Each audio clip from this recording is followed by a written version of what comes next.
ಎಲ್ರಿಗೂ ನಮಸ್ಕಾರ. ಎಲ್ಲರೂ ಹೇಗಿದ್ದೀರಾ? ಎಲ್ಲರೂ ಚೆನ್ನಾಗಿದ್ದೀರಾ ಅಂತ ತಿಳ್ಕೊಂಡು ಈ ವಿಡಿಯೋನ ಸ್ಟಾರ್ಟ್ ಮಾಡ್ತಾ ಇದ್ದೀನಿ.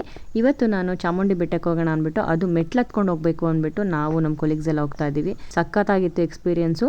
ನಾನು ಎಲ್ಲರೂ ನಡ್ಕೊಂಡು ಹೋಗ್ತಾರೆ ಅಂದರೆ ಹೇಗಪ್ಪ ನಡ್ಕೊಂಡು ಹೋಗ್ತಾರೆ ಅಂತ ಅನ್ಕೊತಾ ಇದ್ದೆ. ಒಂದ್ಸಲ ಯಾವಾಗಲೂ ಒಂದು 10 ವರ್ಷದಿಂದ ನಡ್ಕೊಂಡು ಹೋಗಿದೆ ಅಂತ ಹೇಳ್ಬೋದು. ಬಟ್ ಇವಾಗ ಸಡನ್ನಾಗಿ ಡಿಸೈಡ್ ಮಾಡಿದ್ವಿ ಹೋಗಬೇಕು ಅಂತ. ಸಡನ್ನಾಗಿ ಡಿಸಿಷನ್ ಮಾಡಿದ್ರು ತುಂಬ ಚೆನ್ನಾಗಿತ್ತು. ನಮ್ಮದು ಇವತ್ತಿನ ಜರ್ನಿ ಸಖತ್ತಾಗಿತ್ತು. ನನಗೆ ಆಶ್ಚರ್ಯ ಅನ್ನಿಸ್ತು, ನಾನು ಇಷ್ಟು ಬೇಗ ಹತ್ಕೊಂಡು ಹೋದ್ನಾ ಅಂತ.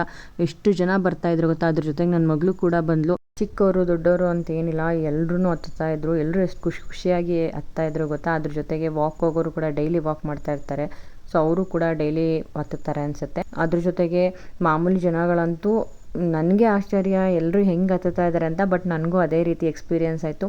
ಎಲ್ಲೂ ಒಂದು ಕಡೆ ಸುಸ್ತು ಅಥವಾ ಹತ್ತಕ್ಕಾಗಲ್ಲ ಅಂತ ಫೀಲೇ ಆಗಿಲ್ಲ ನನಗೆ. ತುಂಬ ಎಂಜಾಯ್ ಮಾಡಿದೆ. ಅಂದರೆ ಆ ಮೆಟ್ಲು ಹತ್ಕೊಂಡು ಹೋಗಿ ಆ ತಾಯಿ ದರ್ಶನ ಮಾಡೋದೇ ಒಂದು ಖುಷಿ ಅನಿಸುತ್ತೆ. ಅಷ್ಟು ಕಷ್ಟಪಟ್ಟರೆ ಸುಖ ಅಂತಾರಲ್ಲ, ಆ ರೀತಿ ಮೆಟ್ಲುಗಳನ್ನ ಹತ್ತಿ ಬಂದು ಆ ತಾಯಿನ ದರ್ಶನ ಮಾಡೋದಲ್ವ, ಸಖತ್ ಖುಷಿ ಅನಿಸ್ತಾಯಿತ್ತು. ದರ್ಶನ ಮಾಡಿಕೊಂಡು ಪೂಜೆ ಎಲ್ಲ ಮುಗಿಸ್ಕೊಂಡು ಆರಾಮಾಗಿ ಬಂದ್ವಿ. ನನಗೆ ಏನು ಅಂತಂದರೆ, ನನ್ನ ದೊಡ್ಡ ಮಗಳು ಕೂಡ ನನ್ನ ಜೊತೆ ಹತ್ತು ಬಂದಳು. ಅದು ತುಂಬ ಆಶ್ಚರ್ಯ. ಮೆಟ್ಲನ್ನ ನೋಡ್ಬೋದು ಹೆಂಗೆ ಎಲ್ಲರೂ ಪ್ರತಿಯೊಬ್ಬರೂ ಹಚ್ತಾರೆ. ನಾನು ಎಷ್ಟು ಜನ ಹಚ್ತಾರೋ ಏನೋ ಅಂದ್ಕೊಂಡಿದ್ದೆ. ಇದೇ ಫಸ್ಟ್ ಟೈಮ್ ನಾನು ಈ ಟೈಮಲ್ಲಿ ಹೋಗಿ ಅರ್ಶಿನ ಕುಂಕುಮ ಹಚ್ಚಿದ್ದು. ಆ ತಾಯಿ ಆಶೀರ್ವಾದ ಕೂಡ ಸಿಕ್ತು. ನಾವು ಮಾಡಿದ್ದು ಸಾರ್ಥಕ ಆಯಿತು ಅನಿಸ್ತು. ಸೊ ಫುಲ್ ವಿಡಿಯೋನ ಈಗ ಆಲ್ರೆಡಿ ಅಪ್ಲೋಡ್ ಮಾಡಿದ್ದೀನಿ. ಮತ್ತೆ ಮುಂದಿನ ವಿಡಿಯೋದಲ್ಲಿ ಸಿಗ್ತೀನಿ. ನಮಸ್ಕಾರ.